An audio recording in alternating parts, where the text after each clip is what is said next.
માલપુરના વાલ્મીકી સમાજના પ્રમુખને દંડવત યાત્રા મામલો સફાઈ કામદારોના પ્રશ્નો મામલે અરવલ્લીથી દિલ્હી સુધીની દંડવત યાત્રા લાલજી ભગતના પત્નીએ અન્ન અને જળનો ત્યાગ કર્યો।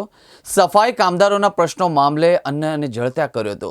આ સાથે જ આત્મવિલોપનની ચીમકી સાથે ગાંધીનગરમાં આંદોલનની ચીમકી આપી હતી। પોલીસે લાલજી ભગતના પત્નીને અટકાયત કરી હતી। મારા પતિ માલપુરથી દિલ્હી દંડવત યાત્રા કરી રહ્યા છે। ગુજરાતના સફાઈ કામદારોના પ્રાણ પ્રશ્ન લઈ અને નીકળ્યા છે। આજે 41 દિવસ થયા છે, પરંતુ આ સરકારે એક દિવસ પણ નોંધ લેવામાં નથી આવી, એટલે મેં અન્ન પાણીનો ત્યાગ કર્યો છે। જો અમારા સફાઈ કામદારોનો યોગ્ય ન્યાય નહીં મળે તો હું ગાંધીના ઘર જઈ અને અન્ન પાણીનો ત્યાગ કરીશ ને આત્માવિલોપન કરવા હું પણ તૈયાર છું।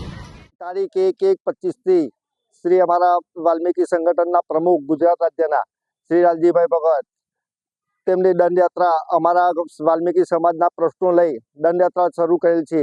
ત્યાં સુધી આજ દિન સુધી કોઈ અમને ન્યાય કે નિર્ણય આપવામાં આવેલ નથી। તે છતાં અમે આવેદનપત્ર આપી અમારો હક અદા કરવા માંગીએ છીએ।